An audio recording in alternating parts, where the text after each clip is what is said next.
Welcome to MMA on the Rocks. My name is Bill Welker. You are listening to episode 329 of the podcast. Today is Sunday, September the 10th, and we are fresh off of UFC 293. What an upset, right? But that doesn't matter because before we get into that, I have to introduce my guest co-host today, all the way from Las Vegas, Nevada, a longtime friend of the show, and it's been way too long since we've had her on, the Southpaw Outlaw, Serena DeJesus. Serena, my friend, how are you? I'm great. Yesterday was absolutely bananas. It just shows everybody basics wins fights. So what a moment for Sean. But the whole card from up and down was pretty exciting. Some people taking the Strickland or I think a little too far, which was hilarious, but not quite what I expected. But it was still an entertaining card up and down the place. So from crazy post-fight celebrations to obviously the upset of the night to two of the small guys in flyweight proving why they're scary as hell. It was a fantastic card. I loved it all. And to all the homophobic slurs being thrown at the crowd. It's like, wow, 0 of them came from Strickland. I'm actually surprised. Yeah. It was great. I tweeted that the bigger surprise in him winning the belt is that he didn't have the most homophobic speech of the night. Yeah, nothing. It was just a great night for him. Like seeing him feel a little bit, take it all in. He deserved that moment. But yeah, everybody else on there was like, oh. But can we talk about Tyson Pedro's post-fight celebration? How much amazing that was. Yes, but before we get into that, we need to talk about you because you're here as a guest. Do you remember the last time you were on the show? Probably 2 years ago, I think. It's going to blow your mind. It was over 3 years ago. Jesus Christ. It was September 6th, 2020. Oh, it was COVID. Okay. Thanks, COVID. Now we understand why. Yeah, COVID came and screwed everything up. It was right before your fight with Evelyn Martins, I believe. Oh, God, that fucking fight. Oh. I think people don't understand, because I've seen her before, and I think she's she doesn't want to see me, but it's like, I'm not mad at her that she won that fight. I was mad that I almost got biz-banged over that fucking fight. It's like, close your fucking hands. I swear to God. Oh, yeah. But, yeah, learned a lot of lessons, had a lot of fun, switched teams. A lot has happened since that fight. And it's been quite the journey in 3 years. Yeah, a lot has happened. Like, you've gone 4-1 since that fight.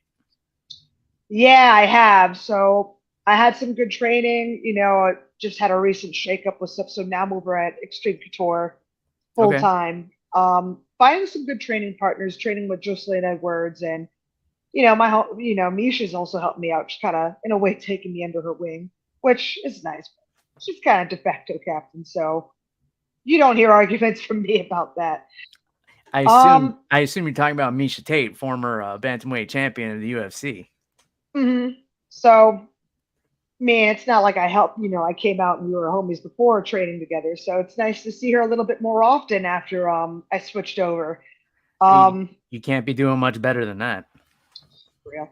Yeah, she's great. The girls there are great. And it's been fun. I've even been training with Taylor Gordado. I mean, 3 years ago, we tried to kill each other, and now, she's helped me out and vice versa. It's funny. It's kind of really like that Rocky and Apollo moment going on. So it was kind of nice, and then, awesome. Man, just this year alone is quite a change. Came off a win last year in May, waiting for fights. It didn't happen. Then I just started getting really sick. Tried my hand at cornering, which it's fun sometimes. At other times, being in the corner is really stressful. Sure. So yeah, got, an ATV that crushed my leg last November from getting really sick and I didn't know why, to breaking my hand on Olga's head in January. And then the week before that, hit and run that totaled my car. I was just pissed it was on my birthday too. So overcame a lot of shit. These aren't excuses. Life happens. Shit happens. But I'm kind of tired of the back-to-back-to-back nonsense. And I kind of struck out on my own. My family moved back to the East Coast, so it's been me and my bird and a friend of mine just kind of having our little adventures. So hence you see me posting more about my bird more than ever. And yeah, that's pretty much been it. So new team, new environment, new way of living, and getting healthy again. My hand's better, thyroid's better too. I had hypothyroidism come kick my butt, and had to get my vitamins and my white blood cells back up too because those went down. So you never understand how good you got it till your health absolutely hits the fan, and then you're more grateful for all the moving parts of your body coming back together again. Yeah. I can't, dude. Like I just found out because what did I do when the ATV landed on me? I literally pimp limped it off. So I was kind of fucking around on my uncle's farm, out in Tennessee. So the first time I went up the hill in the ATV, trying to get from one spot to another, totally fine. But I've been out here in this fucking desert so long, I forgot what wet leaves do. So it rained, wet leaves, took the same turn, and whoops, there goes a 1,000+ pound vehicle falling on my leg twice. Motherfucker didn't break, thank God. But I had adhesions sitting on my nerves in my leg, and I didn't know until literally about 2 months ago when I finally decided, yeah, maybe I should fix this so I can actually run again. Yeah, maybe it's time to see a doctor. Yeah, doctors, what's that? You see what American healthcare is? Shit. Oh, yeah, I see. But it got me thinking, if the ATV landing on my leg twice didn't break it, I must imagine the agony I put some people through when I kicked with that leg. So I'm hoping to do so again November, December. So we'll see. I've been back training. I've been running. My strength and conditioning's together. Like I said, I got a good team behind me finally after going through so much shit. I'm feeling great. I feel like I really want to pop the broad in the mouth, especially if that name is Katerina Lehner, given that bullshit she talked last year saying I was scared to fight her when I was totally okay with it. She said that literally last year, because I came back from cornering in London for PFL last year. You know, I trained forever, then I went cornering, and then I'm coming back, and Katerina's like, I'm having a hard time finding a fight. Can we fight at featherweight? I'm like, I mean, I've been training. Sure, I don't mind going up, be 2 fat bantamweights for a fight, but Shannon didn't like the idea. Can't fault her for that because we're not featherweights. We're bantamweights. We're just designed to be fat bantamweights. Okay. So she said no, and then Katerina comes to my inbox going like, dude, why are you scared of me? It's like, I popped the shit out of you when you came to Couture's last fall.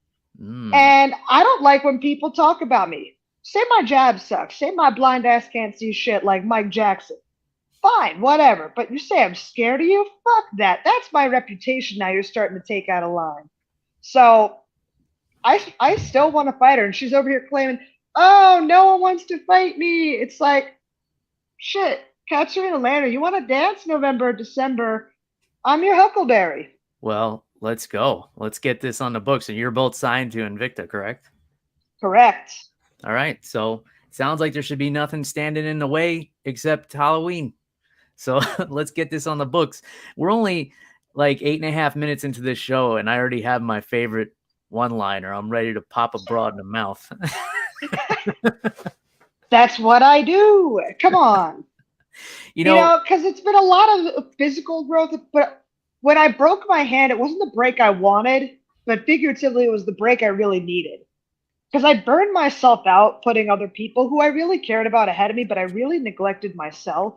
So I've had time to sit down and mentally grow from all the nonsense that happened to me. Have a new mental coach out here, Micah, really good guy, and just learn that I people please so much that I sacrificed myself, my way of thinking, my way of living, which in turn kind of also came out in my fight. Between the injuries and where I was mentally, that girl in January would have been beat by the girl last May. 100%. And I'm pretty bitter that I let myself be that bad in a fight. So I got a big chip on my shoulder. I want to earn my spot back. So yeah, let me have a tune-up fight with Katerina Lehner, and then let me see if I can find either Olga or Tanisha at the top and beat their ass back in. I'm pissed. I love it. I love that you call her out by calling her a tune-up fight. So here's to a cheers to you for better things in the future. Now I have like a weird thing about I always remember everyone's favorite drink that's been on the show. So here's what I'm drinking today. Golden Monkey! Yes! Golden Monkey from Victory Brewing from your home state, I believe. Pennsylvania, yep. This brewery is from. So I'm going to pour myself one of these 9.5% alcohol bad boys while I talk to you, just so I can hopefully keep up with you. And my favorite drink to get after work in Philadelphia. Brings back so many memories. Yeah, it's a good one. I mean, it's a great after work beer because it's so strong and it's got so much flavor. It doesn't have like that alcohol taste to it because of the spice it has to it. I don't know what that spice is. It's like coriander or something, whatever they put in there. Right. But it's nice and it's smooth. And then you have a drink or two of those while you're vegging out watching TV. Everything feels great. That's right. That's the plan for me right now. Cause I just got done doing some yard work and taking the Halloween decorations out of the attic. There's nothing like doing yard work in the middle of the day in Florida in the summer. Oh God. So I feel like I haven't been drinking a whole lot of beer lately, but I feel like this is the occasion. You deserve it. I've earned it. Thank you. You have earned it. Me that. So cheers to you and cheers to everything getting better. Woohoo! Yeah, I'm excited. For the first time in a while, I'm very excited. Had some good people. Like I met a really wonderful doctors that I've gone through that have also helped me with my sleep. That's been bad. Oh, go figure. The autistic has a horrible time sleeping. Where have I heard this before? So shit like that. So recovery is better, body's better, training's finally better. So what are you doing to improve your sleep? I got a new sleeping prescription. It's non-habit forming, so now I have that to help me get to sleep. And the occasional toke of weed doesn't hurt me either. So been doing that more often, and it's been great. Okay. Sleeping schedule, blue lights. Mm-hmm. I've actually found this headband that has Bluetooth speakers in it. So instead of like headphones like these, like when you're trying to sleep and your side digging in your ear all the time, I can cover my eyes and still have noise on it. And it's beautiful. Do you cut down the screen time like before you're trying to go to bed too? Oh yeah, I got to do all that. It just comes into the matter of discipline. Sometimes I'm thinking, oh yeah, I can sleep after this, and then it's like video games. So just one more round. It's like, okay, it's 5 more minutes, and then it ends up being near midnight, or I'm coming home almost near midnight training and not and getting up super early to meet obligations. So it's either one of those things. So now that I have a better workload balance and discipline with everything, it's also paid dividends. Yeah. I'm sure it helps having a routine as well. That definitely helps me. I was having a hard time with the sleep too, because I get home late from the gym and then I eat and then I'm like and then I just kind of sit around on my phone. So I was going for walks after dinner. I would eat at like 9:30 at night or 10 o'clock sometimes, and then just sit down, and then I would have a hard time falling asleep. So if I went out and walked for like 30 minutes and just listened to a podcast or something, I was sleeping a lot better. It really helped. Mm-hmm.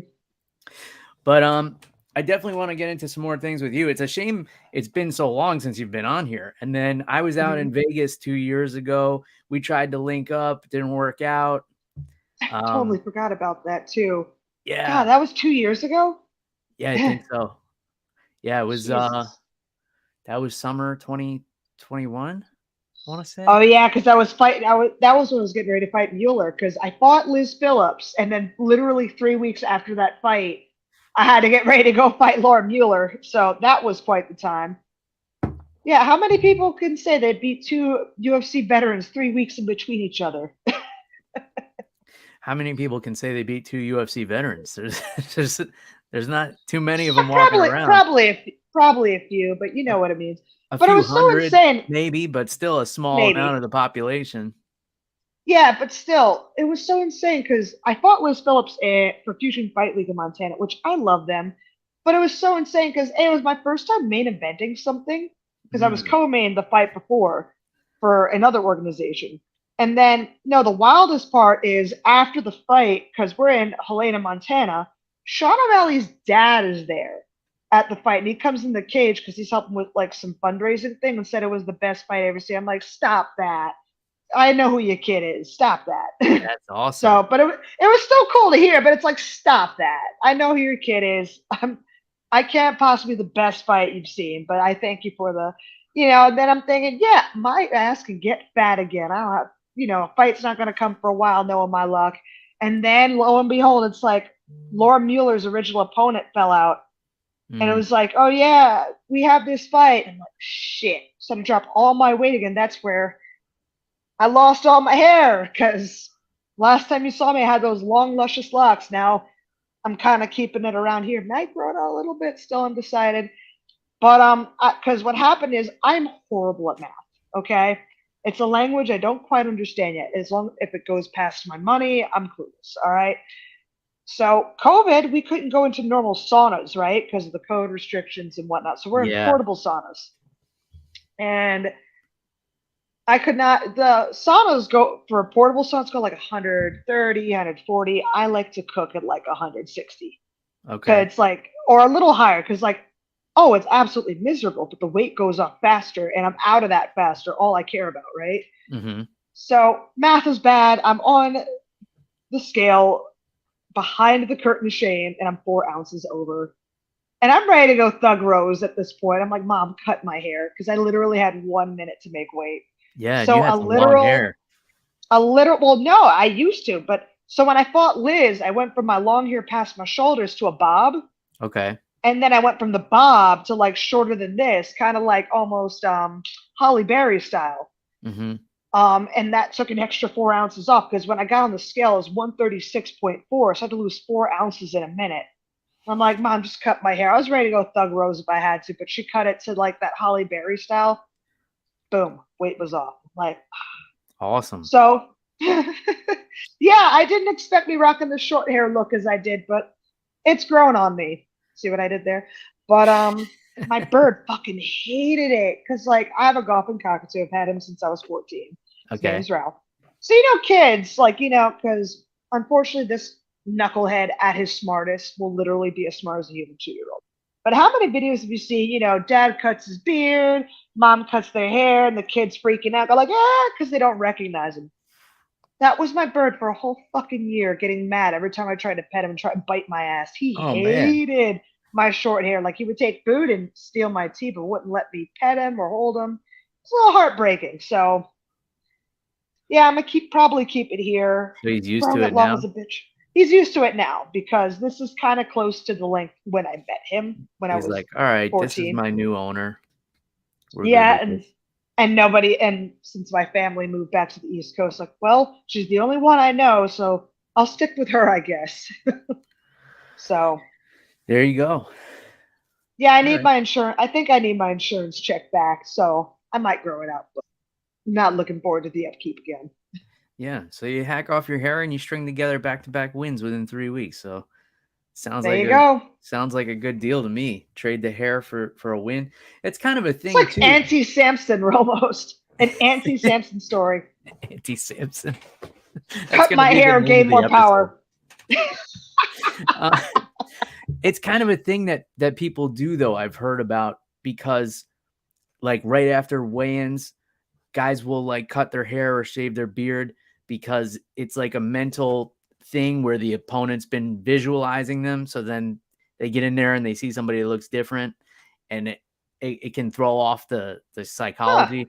I'm sure it doesn't work on everyone, but it can't work on my blind ass, unfortunately. But yeah, I can't see you. Come closer so I can punch you. No, that's really what it is. Like, dead ass is like, I'm looking at them like I can see them when they're right up on me fighting me, but like they jump over the cage and run away. I'm like, damn, bitch, I surrender. Wave the white flag. Like, where'd you go? Yeah. You're not gonna remember like they had a different hairstyle yesterday or whatever. Jocelyn Edwards kind of jokes I'm like a violent version of Velma from Scooby-Doo. So Violent Velma. I'm like, I could dig that nickname. Just Violent take off Velma. My glasses. Take off my glasses. Like, I can't see without my glasses. Yeah. It would be a better nickname if you fought with the glasses on and like an orange rash guard. God. Like an orange Don't give me turtleneck rash guard. Yeah, get an orange gladiator skirt thing while I'm at it too. Okay. Yes. I'm all for all of this. All right. It's been 20 minutes and we have a lot more catching up to do, but I'm sure a lot of people are tuning in for the fight stuff. So let's talk about UFC 293. Man, this was a huge upset, but people are talking about like comparing it to Matt Serra and GSP or Holly Holm and Ronda Rousey. To me, it's not in the same, like, yeah, it's a huge upset, but it's not in the same category as those, in my opinion, because I felt like going into this, Sean had nothing to lose, and that's the most dangerous person there could be in there. Now, did I expect him to outstrike Izzy? No. I thought he would have like made it a little uglier, maybe clinched, maybe gone for a takedown. But I wasn't as shocked that he won as I was with some of those other upsets in UFC history. Even I would say even Alexa Grasso beating Shevchenko, I was more surprised than this. I don't know. What are your thoughts on that? I think the only reason they have the Australia comparison is the last huge upset that happened in Australia was the Holly Holm and Ronda Rousey fight. So that's where I see the comparison for that. Now, it's because how Strickland got taken down by Alex Pereira, and that Izzy beat Pereira again. They're kind of expecting this rock paper scissors kind of match, I think. Yeah, but Strickland, like I said earlier, is the epitome of basics win fights because he had constant forward pressure that kept such a good striker like Izzy on the back heels and just kept interrupting whatever Izzy was going to do. It paid dividends. It worked for him a lot. And then Sean's constant pressure scares people. Like, shit, it scares anybody who's even watching half the time. And people say, yeah, it was a boring fight, quote unquote, but it was an intelligent fight. It was an intelligent game plan for such a decorated striker like Izzy. Yeah. So Izzy had no answers. And then after that initial contact where Izzy got dropped, I think it kind of put the fear in God a little bit of Izzy of being dropped like that again. Because every time Sean got in and started connecting, those weren't easy shots. Those were absolute bombs. So it was a good fight. I liked it. I'm happy for Sean. Like, as I said earlier on Twitter, like Sean may be one of the more abrasive people in this game, but you think a lot of what, just a little bit, remember, I get to see him a lot over at Couture's. And he's not a terrible guy either, but it just shows, fighting's great. I loved how he's talked about, like, I'm just happy there's a place for people like me. Because this man, I swear, and I say this with all respect, he's a man that's worked through all his personal traumas and everything, not through therapy, but by slugging it out with another human being. So gives him purpose, gives him stuff to do, and now to see him be champ, it's kind of nice. Yeah. There's definitely a great story there, and I think a lot of the things he says, he's kind of developed this character and leaned into it. And look, it's gotten him a title shot. So yeah. And I don't think he would have gotten it otherwise, just based on, his accomplishments in the sport. As impressive as his fights have been and the things he's done, I think it's definitely his persona that got him put in this position. And the fact that he pissed off Adesanya at the press conference before Adesanya fought Pereira. Or no, it was before Strickland fought Pereira. Yeah, and I think you're right about Izzy being worried about getting knocked down again. I also think it's the fact that he got his clock cleaned in the first round by a guy he knows he's more skilled than. And everyone has experienced this. I have, I'm sure you have, even sparring in the gym. You're going with somebody like, you're better than them and they catch you. And then that's in your head. And then all of a sudden you're just sparring like shit. And it just happened to Izzy in front of 55,000 people and however millions of people that were streaming it or giving more power to buying you. it. Yeah, giving more power and respect to your opponent. Like, it is a dangerous game. It's when you lose your self-belief, you're not even thinking of your own self-belief anymore and what your abilities can get you to do. You're now worrying about, oh my God, what is this person going to hit me with next? Yeah. And it freezes people. So yeah, I think Izzy fell for that entirely. I mean, sucks, for him and everything, but I am kind of happy for Sean because, like, yeah, some of the stuff he says, I dead ass don't agree with. Mm-hmm. But it's that whole realness of Strickland that I think wins a lot of people over. Like, he doesn't shy away from speaking what's on his mind. Everybody knows where he's coming from because for a lot of people like myself, this whole social dance that no one says what they really feel, or we have to, or the pendulum swings one way or another. Like, people are sick of that shit. People are sick of people not just saying how they feel and all that. Like, I subscribe to the philosophy, like, if you don't like my opinion, fucking fight me. All right. And if you don't, shut the fuck up. Like, I've said this plenty of times before. Mm-hmm. I'll say it again. Bring back legalized duels. Like, that's apparently a thing in one of the Pacific states where literally you can flag down a police officer and go fight somebody. And the police officer is just responsible for making sure you don't kill somebody. Like, when Sean starts speaking about, like, how he wants to drag people out of their cars and do road rage to people who are being dangerous on the road, moments like that, I don't blame that guy. But because he speaks to the things that people don't say out loud for fear of being judged of being a psychopath. I, for one, am very happy he embraces inner psychopath and channels it in a proper way through fighting. But it makes people uncomfortable half the time. Like, he's saying things that people are thinking but don't want to say, and it makes him an easy target for hate. But like I said, there's some things I think he's a little out of pocket for. But overall, I appreciate him for speaking what's on his mind. Yeah, and I think he knows when he's going to say something out of pocket, and he knows it's going to get some traction. It's interesting. By the way, Florida is a mutual combat state, so you can. So whenever you come to visit, love it. Let's go hit the bars and you can. Bro, let's go. As long as both people verbally agree to fight, then there can be no legal repercussions. Let me catch up with a couple of comments here. Matt Temple says, Serena, it's about time this show has some class. Thank you. Thank you, Matt. Thank you. Joe says, I think it's clear none of us know anything about the sport we love. It feels like Dude, on God. But that's what makes MMA so great, is because of it's such a wild, unpredictable ride. Yeah. If something's predictable, it gets boring. And when you do the same thing over and over again, it just makes your soul go stale. Yeah, I'm glad it's been mixed up a little bit. Mark Fellows says, refreshing to have a champion who doesn't jack off to anime. I mean, oh my God. We don't know that. We don't know that for sure. We don't know this for sure, but we wouldn't be surprised if we found out that was the truth. Or maybe Sean Strickland made fun of Izzy because he secretly wants to do that. It's we don't know, bro. If seeing Sean become being a closet weebo is not something I was prepared to have on my bingo card. Wait, what was that phrase you used? A weeboo. Weeboo. Yeah. How do you spell that? WEEBO. It's an old school like anime noob term for like someone who's like super into it's a derogatory term, but it's fucking hilarious.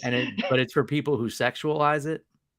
No, not sexualize it, but are like abnormally super into anime and like pretty much shut themselves off from the rest of the world. Oh, okay. All right. Well, I guess everybody has their thing. And then Mark also says, here's a question. As a champion, can you see Strickland as a UFC color commentator after he retires? Oh my God, that'd be fucking fun. I'd be here for it. It'd be hilarious to see him. No way! Like, hear him shout as he is when someone gets dropped, or Maybe even Yeah. roast somebody lightly who's fighting too. I mean, what are they gonna do after the fight? Fight Strickland? He'd love that. I'd love to see it. So everybody wins.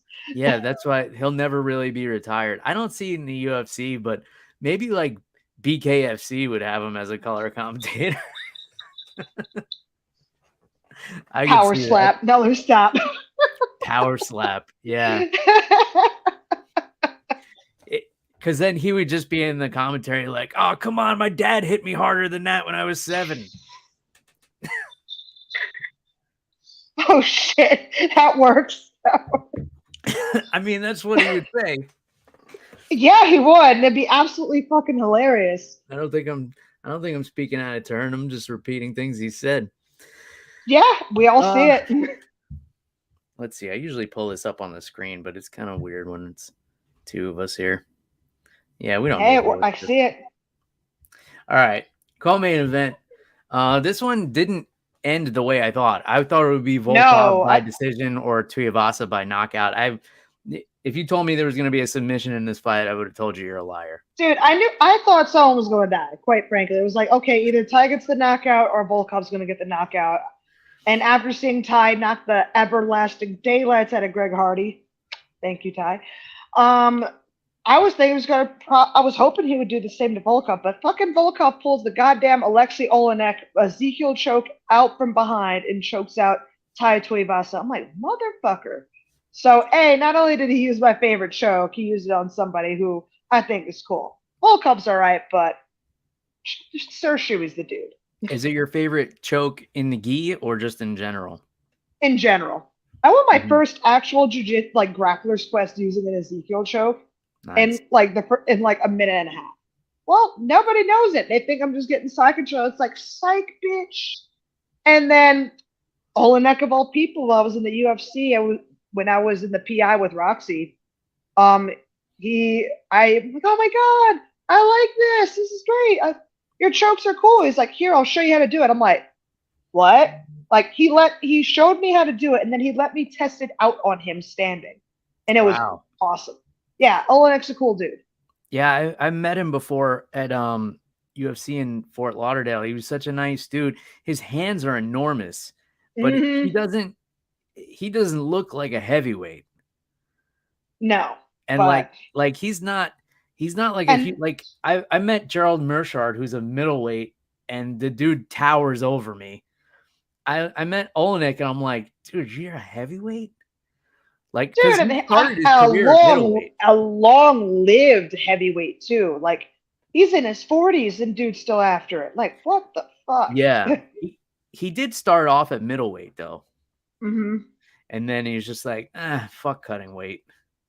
And he's like, oh, now they got sauna bags for COVID. I'm not doing this. Can't blame him. He's got those long ass arms though too. That's what helps. Like I can't get the no-gi Ezekiel unless it's on someone with like a real scrawny neck. Use your wrist blades.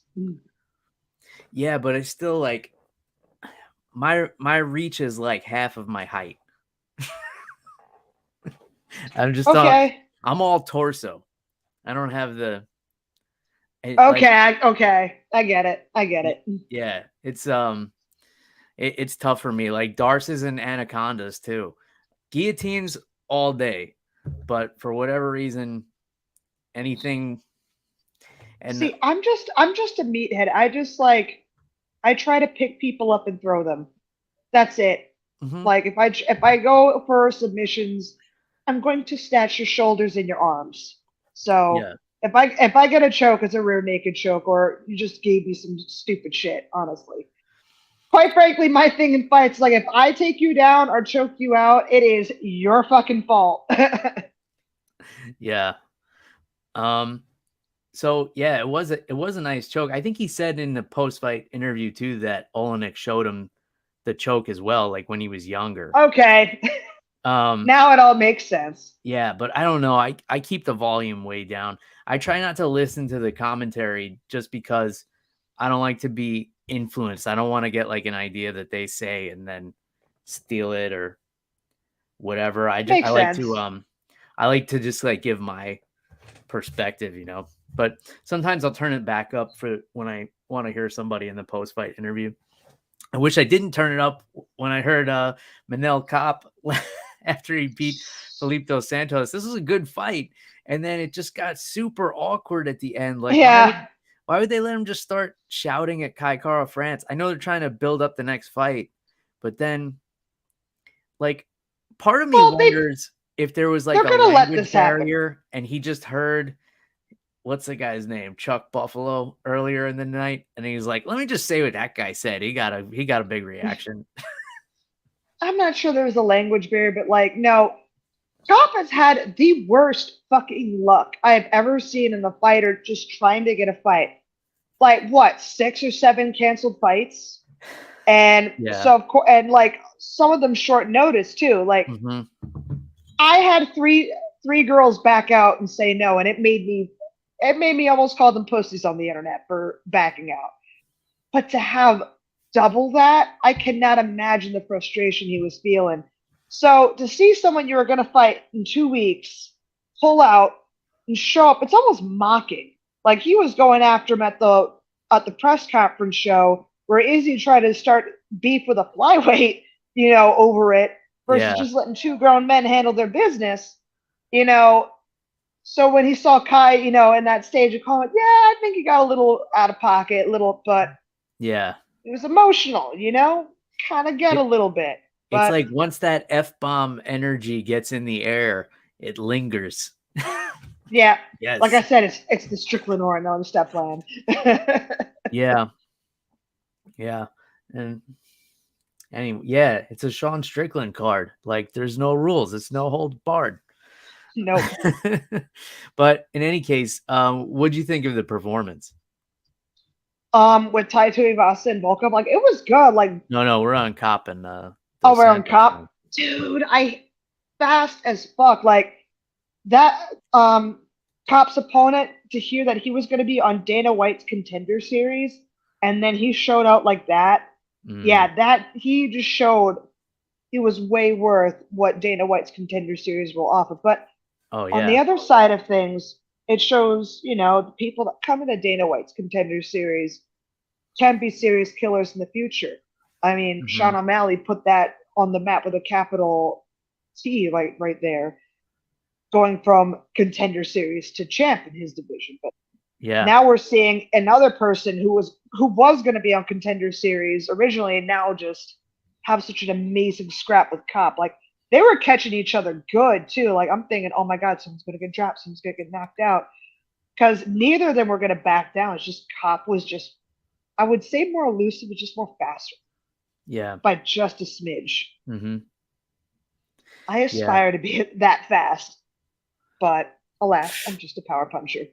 on my best day, power punching meathead. On my best day in my prime, I was maybe half as fast as him. Dude, I've just accepted I'm a power punching meathead, and I may never be that fast, and that's okay. Yeah, I've just accepted that I'm the guy behind the microphone drinking whiskey. I mean, that works too. Yeah, I mean, I had my time with this stuff, and it's not now. But yeah, it's crazy, the talent that's coming out of the Contender Series, the talent that's not even getting signed. Like, look, they had Bo Nickel on there twice, and the guy still didn't get a contract. Dude, and then they bring him in, and like, he's just steamrolling everybody. Let's go Penn State wrestling. Jesus Christ, I know a thing or two about that. Do you? Elaborate. I'm from Pennsylvania, and I went to one of the satellite schools, and some of the wrestlers from that satellite school would come to the gym I was at, and we'd all be like pretty much tossed in the air the entire practice, and it sucked. Nice. So I'm in the air, like slow motion, thinking, "What the fuck?" before I hit the floor. Yeah, I've wrestled some Penn State guys in the gym, and I like to think I'm a fairly competent wrestler. I did not think that during those sessions. I'll leave it at that. See, we need our support group. It's okay. Support, yeah, like we got victims. I mean, granted, they were bigger than me, but like, I won't use that as an excuse. I was completely like outskilled, and I don't even feel bad about it. Just chalk it up to the game. Yeah, it is what it is. It's like, oh man, this is how all these jiu-jitsu people feel when they try and wrestle me. I finally got a taste of my own medicine.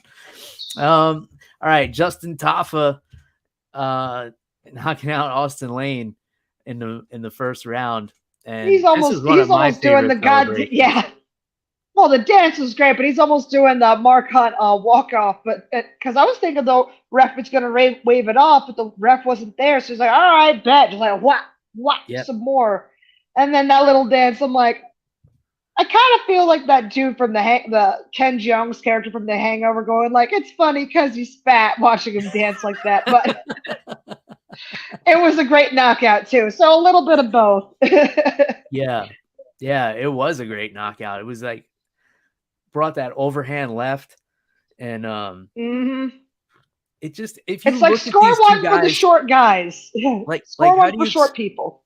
How do you explain to people who aren't fans of fighting if you look at these two side by side? Because Austen Lane is built like he was in the NFL or something, right? Yeah, he's built like a professional athlete, and Justin Tafa is built like a professional guy who goes to buffets.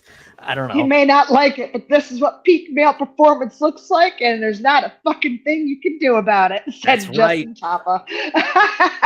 That's right, sister. Yeah, it was awesome. I mean, it was a great night for the Australians until it wasn't. Yeah.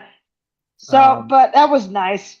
But yeah, good on that knockout. I mean, Austen Lane, like, he was tall, he was long. I was expecting him to keep the distance with his jabs and set up those kicks, because those kicks were hurting the legs when he had them. But the problem is he just kept standing in front and kicking. And when you're standing in front of someone who will eat that shit to bomb you, that is a horrible idea. Mm-hmm. And that's what spelled the beginning of the end there. So yeah, word of the wise, don't stand in front of your opponents while you're kicking them. Once in a while is great. Don't make it. Yeah. I mean, you got to take your head off the center line too when you throw the kicks. And Tafa is just one of these guys, though. Like, he just needs one.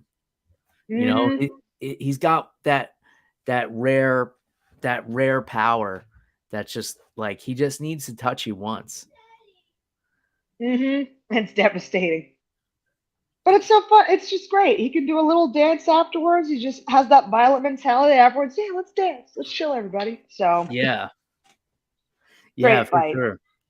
Great. I'm just happy. I mean, the other part is we moved on to the next fights quickly. I had to go to bed at like 10 or 11 p.m., which is nice.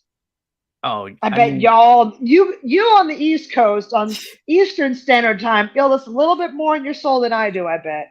Yeah, and then I complain about it sometimes, and then the people in Europe get on me. They're like, "We're up at like 3 a.m." So and I'm like, "Yeah, they're nuts." But it's gotten a little bit better for me because my daughter will actually like sleep in sometimes on the weekend, and by sleep in I mean to like 7:45.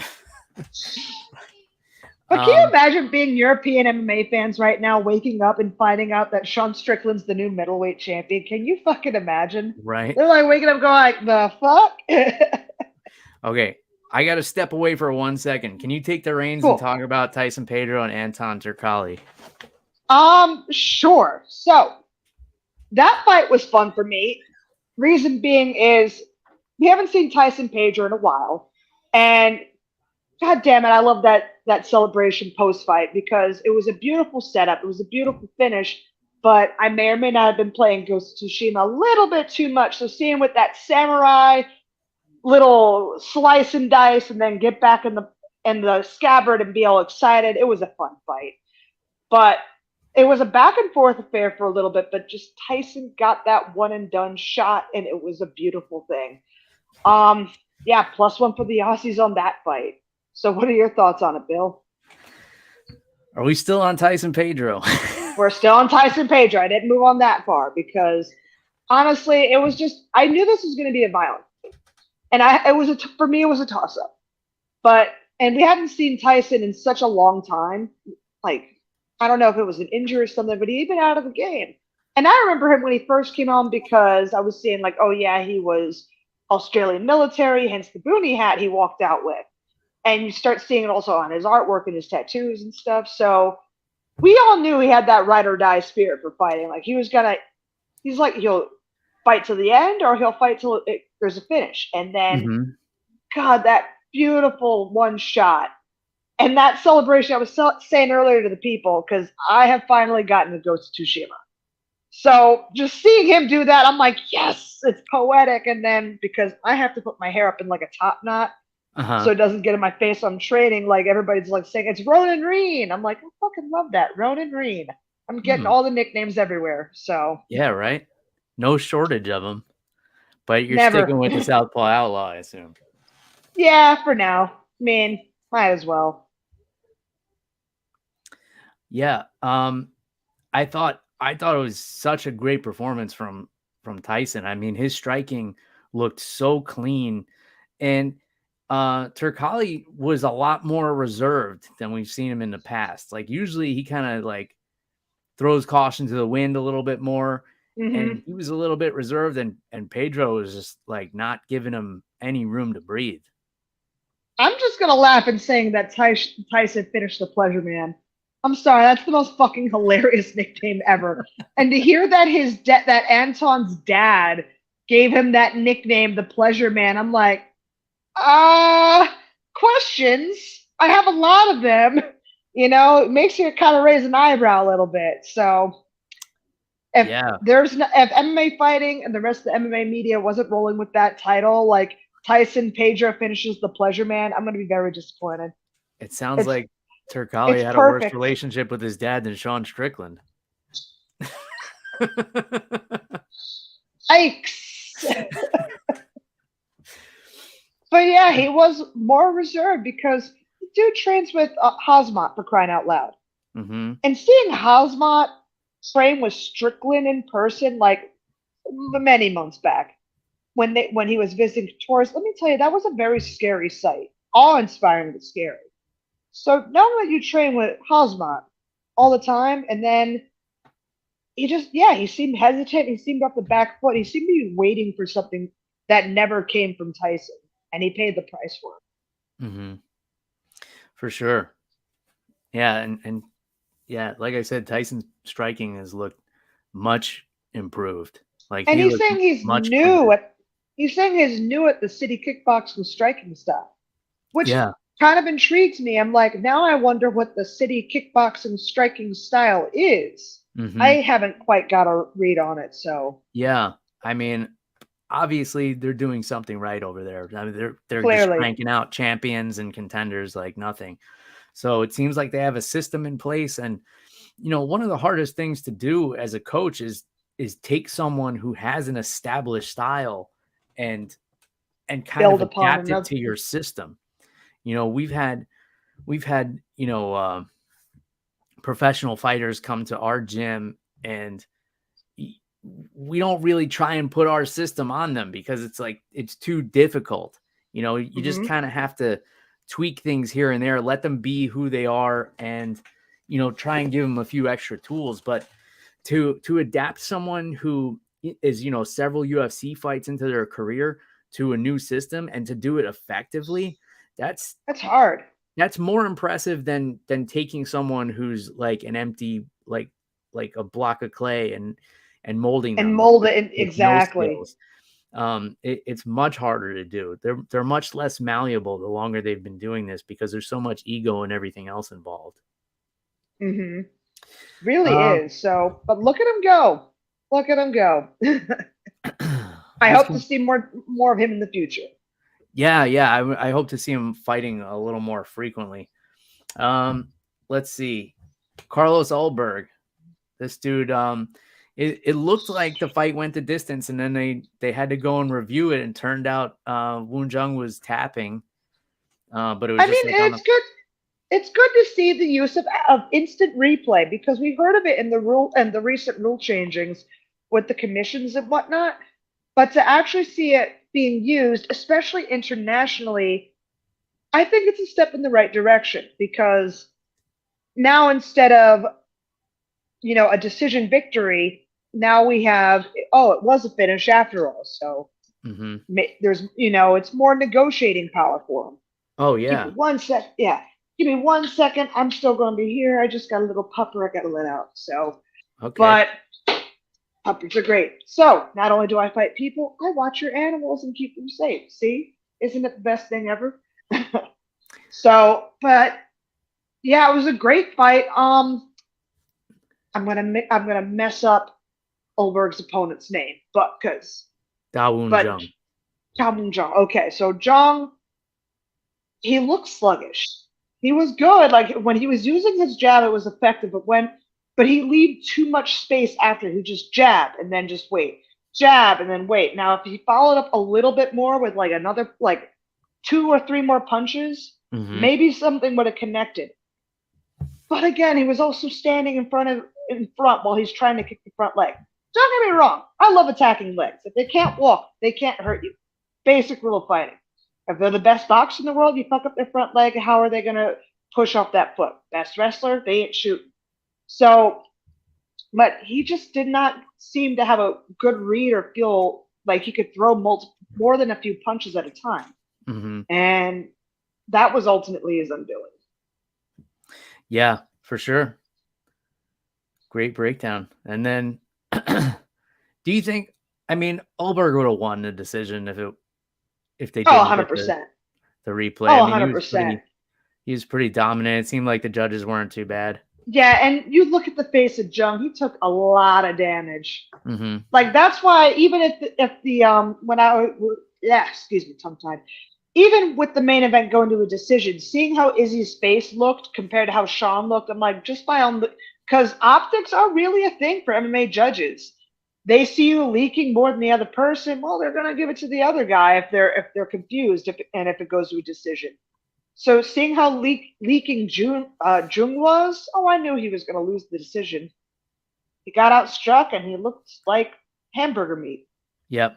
Yeah. And I've had the opportunity to judge some fights. So you get it. It's hard, man. I have a lot more respect for the judges because these were local fights too. So I'd be sitting and I'd have one perspective on the cage, so something's going on the other side and it's hard to see. And then I'll have like the family of one fighter sitting right behind me. Oh, no. Like every time they do something, they're going nuts behind me. So it's hard to tune it out. But then I'm looking, I'm like, he didn't really do anything there. And I'm like, or there either. And then I'm thinking like, am I being influenced by them? Like, other thoughts start getting in. And I'm like, wait, got to focus on this. Oh, wait, that guy just had that sweep. I have to remember that. And then like right when the round ends, when the fight ends, the referee comes over and asks for my scorecard. For your scorecard. So I'm like, fuck. What's 29? What? I'm trying to do the math. It's tough. And that's without dealing with like point deductions or anything. Oh God, yeah.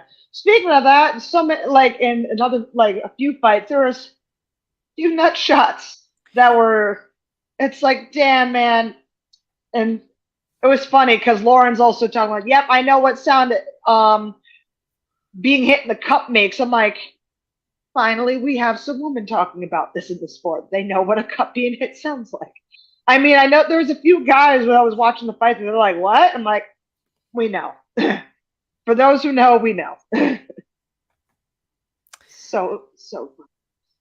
What? Yeah, obviously you know what it sounds like. Yeah, well, a lot of people don't. And we know those are the people who don't train. Yeah. What's funny though is I just refereed some Muay Thai fights not that long ago too, which was a whole lot of fun. I bet. Muay Thai is great. If Muay Thai paid more than MMA, I'd be doing Muay Thai all day, every day. Oh, for sure. 100%. And if refereeing paid I'd be get doing it. a lot more. I get it. But yeah, it's something that's fun. But they told me like beforehand, like make sure you ask every single fighter if they have a mouthpiece and a cup. And then the second fight was a female fight. And I was like, I know where this is going. But they told me you have to ask every. So long and short of it, I didn't ask. There was one fight where it was two guys and neither one of them had cups, and they talked in the back and they agreed to it. And I was like, hey, why? As long as you guys know this is pure Florida energy. This is pure Florida energy. Oh, totally. I was like, hey, as long as you guys know what you're getting into. I was nervous refereeing the fight. I can imagine as a guy, you are definitely nervous. Somebody's catching a clean one. Luckily, I think it helped that neither of them had it, so they both kept the kicks, where they were supposed to be. So I'm gonna blow your mind. There are female groin protectors, and so they are a thing. So Roxy's actually. I actually learned from Roxy back in the day in Japan. They were, and back then they were like super uncomfortable and stuff. Like now they make them a little bit more discreet and durable and stuff. Because there's this Muay Thai fighter who I follow, one of my favorite Muay Thai fighters of all time. Her name is Sylvie Vonnie 2. She's got almost 400 fights, I think, right now in Muay Thai. And she fights at 100 pounds. So she's like a little badass. And she's like, oh, yeah, and she's like sponsored by this company called Low Blow. And I may or may not have gotten one because I may or may not have gotten kicked downstairs in 2019 and instantly now understood equality about when men get kicked downstairs. So sure. Yeah, well, not to get too like biological or anything, but the parts that you all have a lot of nerve endings. Yeah, it's this very sensitive area for No, and it was funny because like the good and the bad. Yeah, exactly. Because like in 2019 when I fought in Invicta and they saw that fight, people were like, oh, she's got balls, and I'm like, bro, if you don't know how women feel getting hit down there, I feel bad for your wife or your girlfriend because you are not doing anything for them. Yeah. I always find it funny when there's like they stop a fight for a low blow on a female and people are like, well, what are they doing that for? Shit hurts. Yeah. I mean, I can't say from experience, but I imagine I can. Yeah. I mean, I can say from experience with what I have, but you know what I mean. I know what you mean, but so in any case, let's talk about something more comfortable, like an arm getting snapped in half from someone posting on a takedown. Oh God, and then face planting off that too. God damn it, Jack Jenkins. That was not so to do sad. This by now. In 2023, you would think to know if you're being taken down, just go with it. Do not try and post your hands. So Chepe Mariscal against Jack Jenkins. Mariscal was going for a hip toss, and Jenkins that was so scary. I'm gonna just stop the momentum of this judo throw by extending my arm all the way. And his arm was like, "The fuck you are." Yeah, I don't know. It might have been, for all we know, a reflex reaction out of nowhere. Like, because otherwise, fuck, that was just so horrible. Because I thought Jack was winning a bit. I think he won the first, and things are getting close until that happened. I'm like, fuck. Yeah, well, when that happened, he definitely wasn't winning. Yeah, no, he was not winning. It's like, are you winning, son? It's like, no. So, I'm happy. I looked away when the replay happened. I just couldn't. Like, I could not look at it. Well, I took a screenshot and sent it to the group chat of jiu-jitsu guys that I teach wrestling to. And I'm like, let this be a lesson to you guys to never post your hands when you're being taken down. Just go with it. You guys are comfortable pulling guard. You've been comfortable pulling guard as long as I've known you. get comfortable with being taken down and just accept it. Or just And learn how to roll somebody if they're taking you down, if possible. I mean, yeah, it's or hit him with a leg pass like Justin Gaethje did to Michael Chandler, which is I still think masterclass. people don't understand like what a high level move that was. Nope, they don't. Like that's like next level wrestling. And he made it look smooth as hell too. Yeah. So I can't imagine like how dominant Justin Gaethje would have been if he like utilized the wrestling skill set he has a little bit better. But in any case, this fight had me thinking about Mark Coleman versus Shogun Rua back in Pride, which was, back then people didn't really know better. If no, you're they not didn't. training with high level wrestlers and you get a D1 wrestler like Mark Coleman throwing you around, it might be your instinct to post your arms, but Shogun learned that the hard way. I think that break was a little bit worse. Yeah, it was. Like I remember seeing I was so little, I was watching that with my dad on VHS and I'm like, oh shit. So Yeah, that's a rough one. If you guys want to see a worse one than Jack Jenkins, Google Mark Coleman versus Shogun Rua, and I think it was one of the Bushido Prides. I don't remember. Jamie Malarkey and John Makdessi. This was the only decision I kind of had an issue with. I thought Makdessi did a little bit more in rounds 2 and 3. I thought Malarkey looked a little worse for wear at the end of the fight. yeah, I was kind of at that too, and I mean, as a shorter person, in my division, I'm always happy when I see shorter fighters take it to their long, lanky opponents. But yeah, I thought Makdessi marched James down a bit. I obviously battered him pretty well. I was very surprised at the decision. I mean, it was close, but I didn't see it for James because Makdessi didn't look that worse for wear after the fight.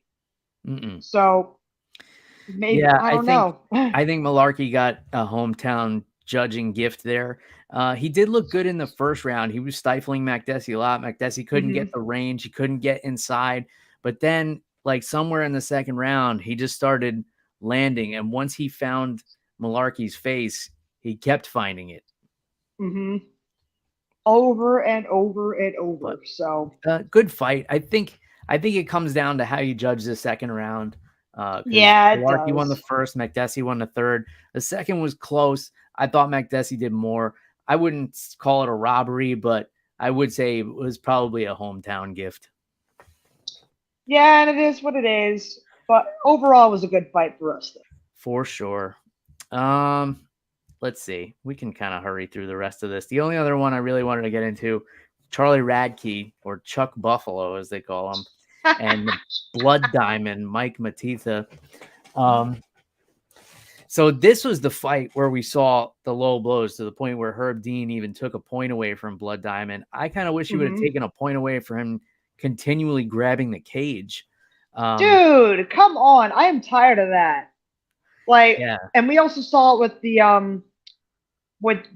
June too, the South Korean fire, with like everybody grabbing the fence. It was stupid. But the amount of low blows there was over the top. So when the point came off, even DC is like, yeah, they're taking a point away. There wasn't even a debate among anybody. They were going to take a point away from that. Yeah. But I mean, but overall, then it was a after good Chuck fight. Buffalo's speech, you're like, oh, I don't feel bad you guys hitting the nuts. I mean, yeah, kind of do, kind of don't. But I'm like, who the fuck in the crowd's beefing with him, though? Like, for real. I'm like, what? And I get, like, he's a little upset and everything, but, like, who the fuck in the crowd's trying to beef with him? Yeah. I think it's Australia. I get it. They're surrounded by creatures in land and sea that'll fucking kill them, and it kind of emboldens some people, but yeah. Well, that part totally, I missed that part entirely. I think all it was people were booing him because he kept pushing Blood Diamond up against the cage and couldn't get the takedown, but was like staying active enough in the clinch, and people were just booing because they found it boring. I get it, but go watch kickboxing. Unfortunately, with the price of your ticket, knowing that this is MMA, you're gonna have these kind of fights. It's like, oh, for sure. Fans are nice. Like, and fans, let me get this straight. Fans do pay for fighters in our lifestyle and everything, but like, fans don't pay us after the fighting stops. So sometimes you got to do stuff that we don't like to do in order to get that win and pay our bills and shit, you know? Yeah. Sorry if we give you once in a blue moon born fight, but this comes with the territory of MMA. Yeah. Believe me, if I could keep cutting girls open and breaking their ribs and breaking their noses, oh, I would love that all the time. That's what I love fighting for because I don't go to prison for it. Again, this is why I relate a little bit with Sean Strickland, but you're going to have that one-off fights. Unfortunately, our opponent's styles will make the fights, and we kind of have to coast with it. And I don't think many fans understand that, or they overestimate the fighter's ability to deal with a certain opponent. Sometimes the game is just as it is, Absolutely. And it's a weird balancing act for me as a fighter to go through. And if I make you cheer, that's not going to put food on my table. Like, exactly. If I lose the fight, like, I get half the money now. Exactly. Which I think is crazy. I think it's time to do away with that pay scale. I say it's time to go for just because you get screwed by judges or whatever and you lose half your money. I get it. Believe me, I get it about being screwed by judges. Oh, for sure. Yeah, I mean, it's definitely happened to you. I think we need to just go to flat rate and maybe more bonus incentives or something. Because maybe. I think the thought behind it is with the win bonus is it motivates people to fight harder, but I don't think that's the case. I think people want to. It would work.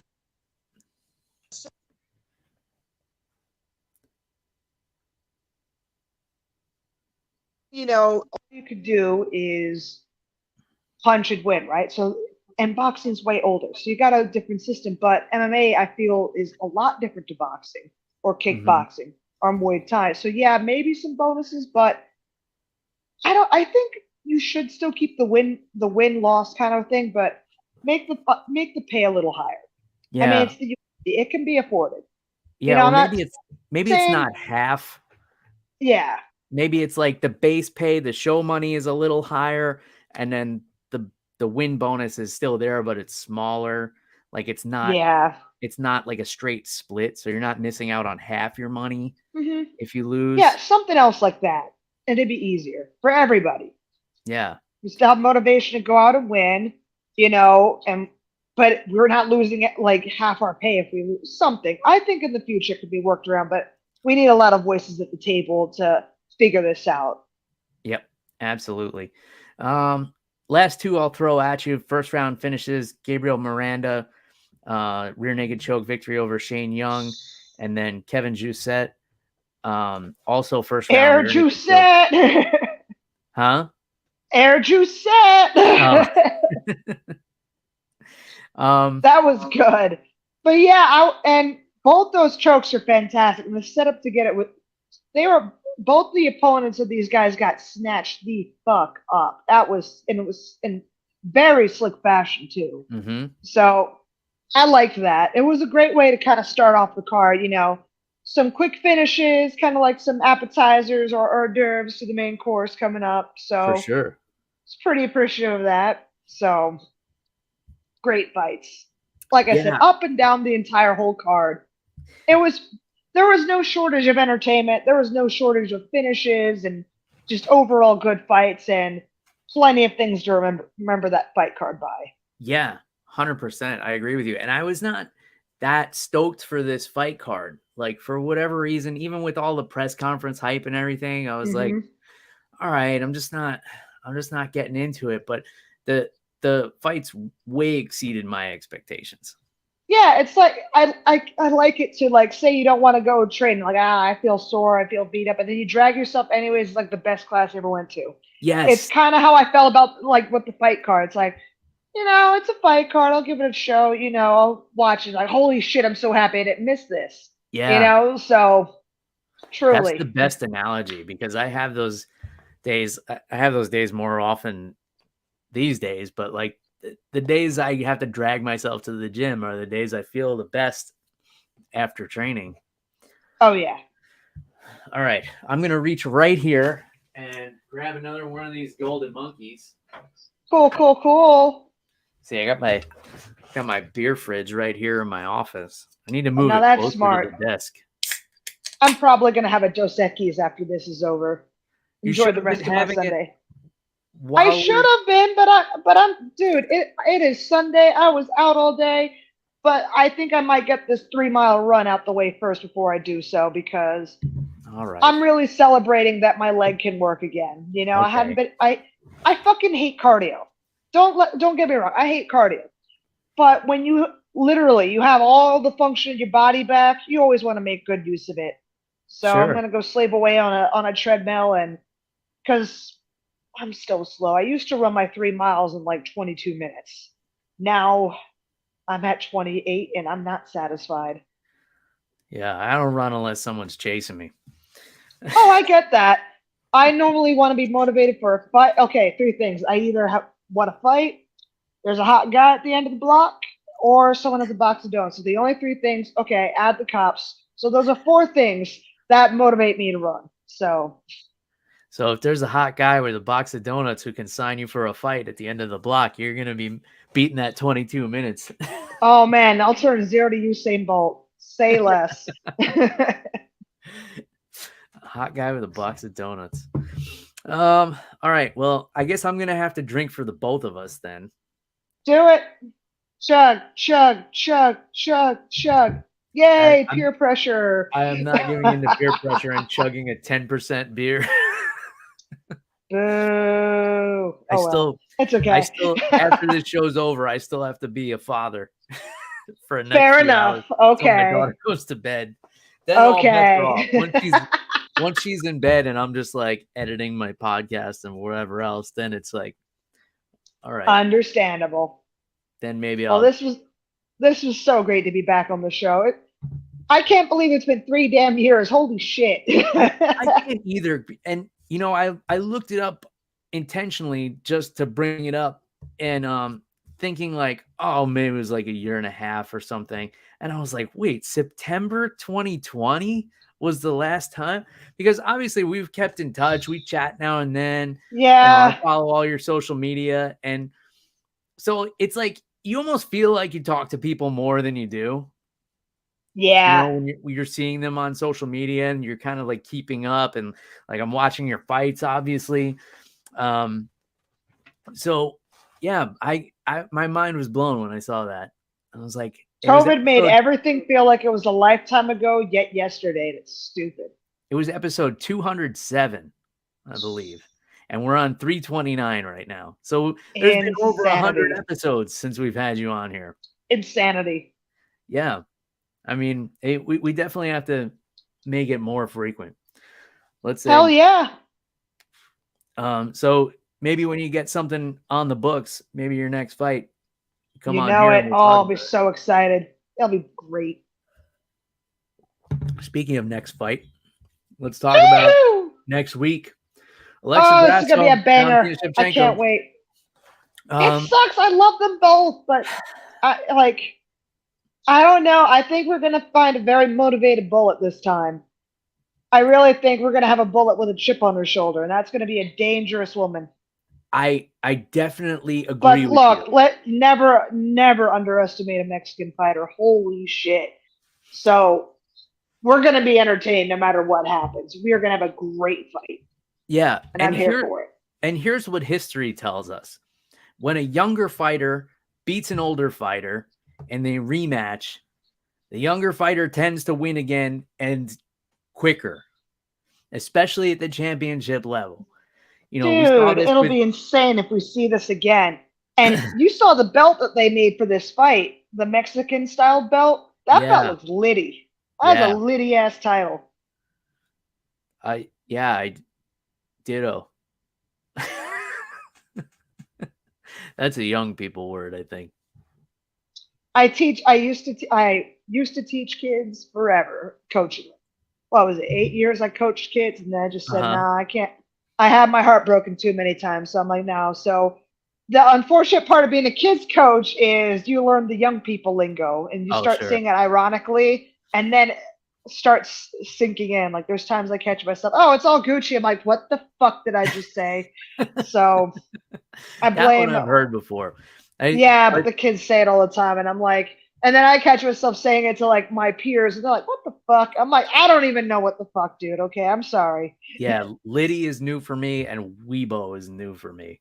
These are Weebo's an old ass term, that because I watch anime and stuff, but like I don't watch that kind of anime. So yeah.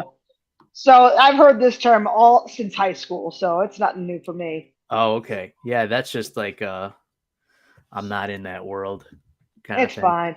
But yeah, we've seen this before, like John Jones and Daniel Cormier. You know, the younger fighter takes the title, and then they rematch, and then beats him quicker.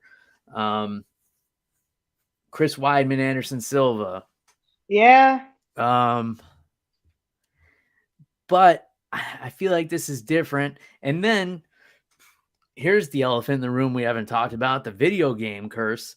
Adesanya was on the cover. Shevchenko That and shit's Volkanovski. real. That shit's real, and also Izzy had the Drake curse because Drake put up a whole fucking bet on him too. So no, Yeah. like Izzy had like double trouble. He had the Drake curse and he had the video game curse. Like, nah, because what's it? Gustafson was on the cover with John Jones. John Jones gets in trouble for cocaine again, and Gustafson gets fucked up in his own country. And then what's it? Ronda Rousey and McGregor. Ronda Rousey gets knocked the fuck out. Conor gets choked out and stuff, and then the UFC 3 edition with him just on it, Conor gets choked out by Khabib, and then 4 and 5, Masvidal gets knocked the fuck out, and Izzy loses, and now I'm sorry if something happens once in a while, I'll kind of brush up, but when it is a consistent pattern. Oh my God, that fucking curse you. So now I'm like fearing for Volkanovski. I'm like, oh my God, Volk, please don't lose. Please don't lose. We love you. Please don't lose. Yeah. So if Shevchenko loses, then that's like 2 out of 3 in this like UFC video game Final Destination. I can't deal with it. I can't. I will literally scream. Like, all right, well, now's a good time to retire. But I will literally scream if something happens. He's probably gonna be like, no, I'm gonna be the guy that's gonna break that curse. Like he's definitely gonna have that attitude. I mean, great. I hope so, but like, I hope nothing happens to him. He is our short king. Yeah, I'm like, there's actually a guy like shorter than me that's out there beating ass. I love it.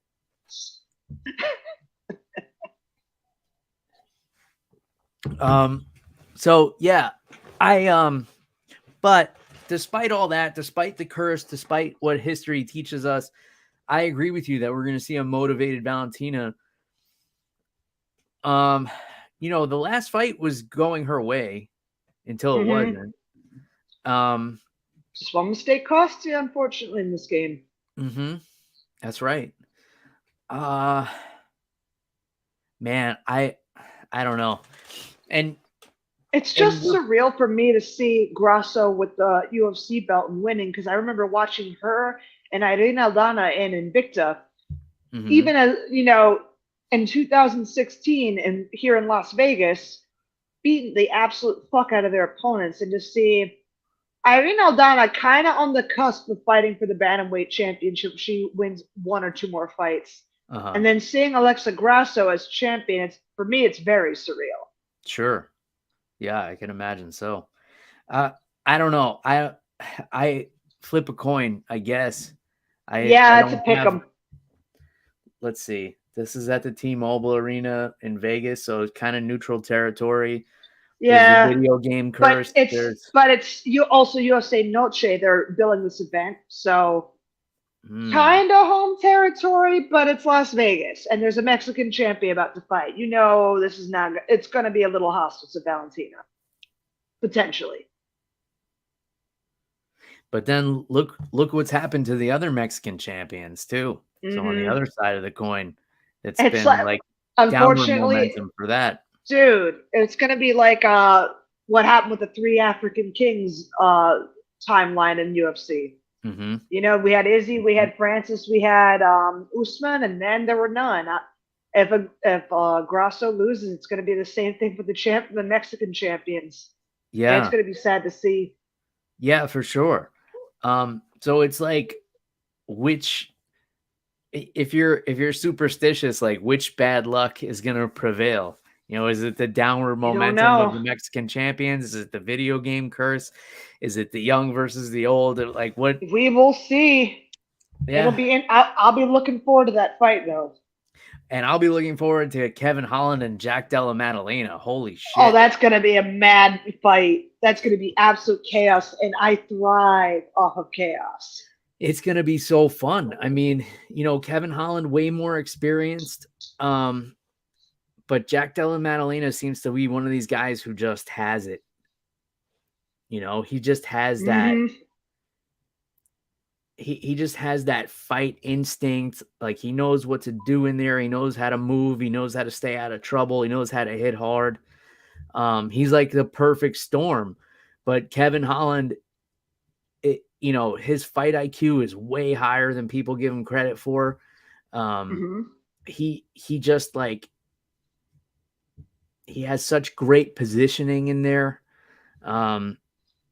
Sometimes it's just like his ego gets the better of him, where it's like too much talking and too much like, I'm going to stand with Wonder Boy instead of trying to take him down. But man, this fight is crazy. I don't know who to pick in this one either. And I'm going to go toward Holland for this one, because it's just how he conducts himself. Like, he has very big Deadpool energy to me, like how he just talks and everything, but he's just so violent, and he just enjoys what he does. Sure. Like, with all sincerity. Like, if that ain't straight Deadpool vibes, I don't know what the fuck else is.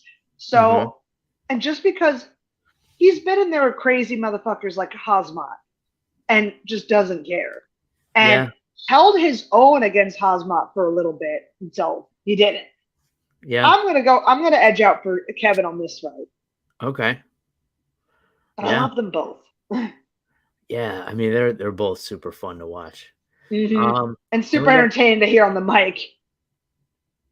Yeah, definitely. And then Raul Rosas Jr., the young man, getting back in there, trying to bounce back from his first loss, which was a brutal one. I mean, he got pretty dominated, and he's a good kid. I've trained with him and his brothers before. Super nice. Like, they challenge me, they push me, and they fully believe in equality like I do, equal rights and equal lefts. Like, just because I'm a chick, I don't want them taking it.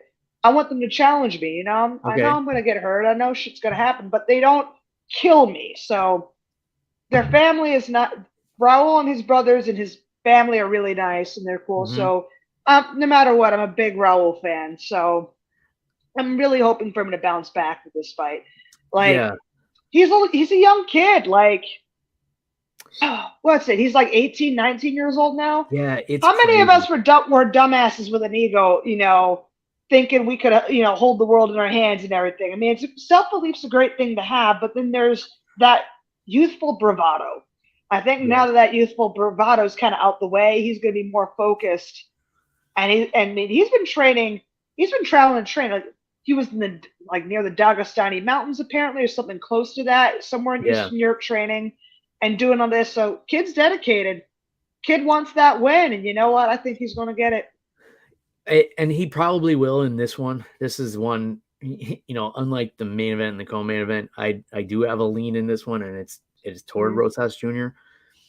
But I'm just kind of torn, because I feel like at that age, like, he's just not grown into his body yet, No, he hasn't. But there's room for him to grow, because, like, he's almost finished. He's almost finished. Like, the human body grows until it's like, what, 23? And he's like 18 or 19 now. So he's getting there. And just think, because the body's still adapting while it's growing like that, just think of an absolute powerhouse he will be once his body does fully form, especially with all the training and stuff he puts himself through to already be at the top level. Yeah. Kid has the potential to be an absolute monster. Yeah. Oh, absolutely. I think and I'm torn about it because I know how it works. Like if you get to a certain ability level, you're not getting fights on the local circuits anymore. Mm-hmm. But at the same time, I would like to see like a little bit more aging in the fighters before they get to this level. But I know, Yeah, unfortunately, like, at this point, he's not gonna get it like that. I mean, yeah, that's the one drawback of wanting to be in the UFC at such a young age is mm-hmm. you are now a young pup having to go through killer's row. You're not gonna have the time to get all the experience that you probably need, or probably not, but still, you learn fight IQ through what? Fighting, not just sparring. Yeah, absolutely. There's only 2 more fights I want to preview on this card. Roman Okay. Kopylov and Josh Fremd. What do you think about this one? Oh, Roman Kopylov? You mean like big version of Chase Hooper? Yes, that's the Oh one. yeah. Big Oh version god. of Chase Hooper with striking. With striking. I like that guy. I think he impressed me because at first I never heard of him. I know I'm terrible. And then when I saw him fight, I'm like, oh my god, because he's apparently like what they say he's like a world fight, like he's a world combat champion or something in Yeah, Russia where he's from or something. I'm like, yeah. how the fuck do you get that? I'm intrigued. So it just shows you it's the least scariest looking motherfuckers that can be the ones that can absolutely wreck your shit. Like you look at Roman Kopylov with his hair, you don't think he's going to be out there trying to murk motherfuckers, but then you see him go, it's like, oh shit. Yeah, he is like very unassuming in that way. You're right.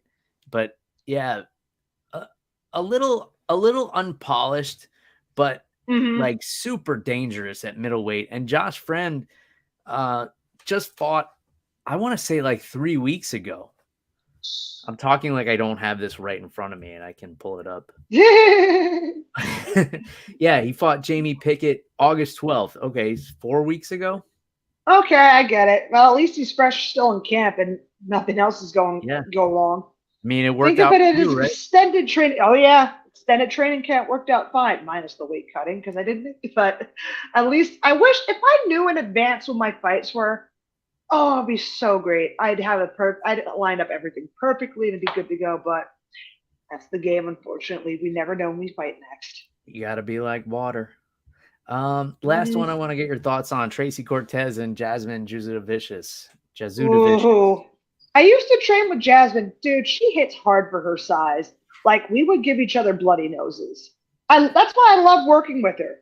And she's also I think she was a silver medalist in wrestling in Canada. I don't know what for, but like, she is a good wrestler. She's very powerful.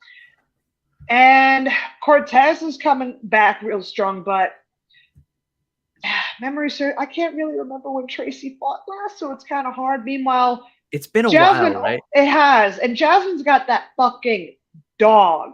Okay, it's been it's been a long while. May 2022. Yeah, and fight. Jasmine, if you saw her last fight, she's literally walking like running down broads, punching them.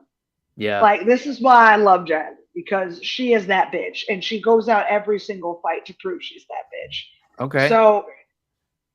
I would, is there a little personal bias in there? Yeah, but because of the time that Tracy's had off, me just knowing what Jasmine's capable of and having it show in her fights, I'm going to go toward Jasmine with this one. Yeah, I mean, she has definitely fought more recently. She has a win over Miranda Maverick, and that was a super impressive performance. Dude. That was just in June. And Maverick's no slouch either. Like, I love Miranda Maverick. She's cool as fuck. And I was favoring Miranda going into that when I remember. I was very surprised how dominant Jasmine was in that. But, Tracy Cortez, 10-fight win streak. Can't overlook that either. I mean, no, you can't. She hasn't been in I'm there just hoping that drama with Brian T. City didn't fuck her up, Brian Ortega. I mean, that unfolding over Twitter, that whole drama, and then Paulo Costa getting involved was not on my bingo card for this year. I'm like going over here. I'm like, excuse me, what the fuck is happening? I didn't follow a lot of that. I know they were dating and then they weren't. And then Paulo's like taking a picture of Tracy Cortez's butt cheek. And And then Okay. Brian's going like, yeah, and then Brian's getting all mad going like, oh, I didn't fumble the bag. I just got rid of it. He's like having this whole Andrew Tate mindset about it. I'm like, whatever floats your boat, buddy. I don't know if that's a cope or if that's true, but whatever works for him. So were Tracy and Paulo an item at some point, or were they just? I don't fucking know. All I know is that came up on the timeline. I'm just over here going like, oh, we've gone there, haven't we? Yeah, I mean, maybe they're just friends who take pictures of each other's butt cheeks. Yeah, just friend from work or something. Yeah. All right. Well, to each their own. For real. I've been staying out of all that stuff. I don't. Anytime like the Logan Paul and all that Dylan Dennis stuff comes up, I'm just like, dude, right past I feel it. That kind of shit, that whole Brian and Tracy thing is kind of like my knowledge of the Kardashians. All that shit's all against my will. So yeah, I managed to stay out of it. It's just it's like whatever. I understand why people are interested in it, but that's not why I'm here. Escapism. That's why. So think of why people watch The Bachelorette and shit like that. It's escapism, so they don't have to focus on their own lives and they focus on somebody else's and maybe feel better about themselves. That's a great way to put it. And my wife enjoys a lot of that reality TV show stuff for that reason. I'm like, what is this stuff you're watching now? Look, fight fans ain't that much different, quite frankly. 90 Day Fiance. And she's like, look, I just need to not focus on important things for a little bit. See, all right, I know a few things. You do. That's why we're friends.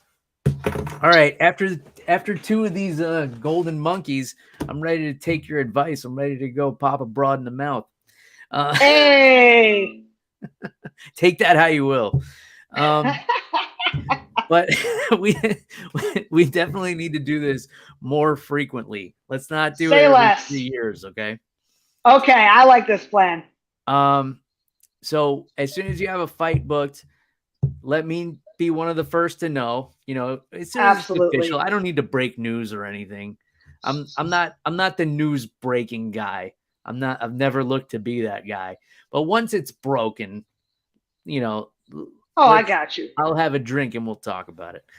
I know you won't have a drink because you'll be in fight. Unfortunately. In any case, let the good people know where they can find and keep up with everything that's going on with you. All right. Thanks, guys, for still being here and listening. And if you guys are still there, so you guys can follow me on social media, Twitter, Instagram, what have you, at Serena Southpaw, on all one word. So yeah, follow me as I bullshit post about fighting, parrots, and a few things that go boom once the weather cools down. Absolutely. And take my word for it, Serena is just as unfiltered on social media as she is on these airwaves. So you will not regret following her. And as always, quick reminder, if you want to grab any over-the-top Under the Influence merchandise, it's reaper1.co. You can use the promo code MMARocks10. Grab yourself a t-shirt, tank top, or hoodie. Hoodie season is coming up, folks. Make sure you buy two. You know your girlfriend's going to steal one. Anything else you want to get off your chest, Serena? No, that's great. I just want to fight somebody November, December, or even early next year if I have to, and we'll see where we go from there. I got nothing else really to look forward to except that. All the anime I watch doesn't have a new season yet. So you're not a weeboo then? Nah. I like blood and guts. Sorry. Violence, fictional and realistic violence, I love. I cannot wait to make the 1 minute clips from this episode. It's going to be that because I've been doing that now. I have like an AI thing that I put the video in. Oh, that's beautiful. It cranks out like this is what we think. In any case, I'm really looking forward to that. Sweet. That's all we got. You want to fight? That's what I want for you. So until next time, cheers, everybody. Goodbye.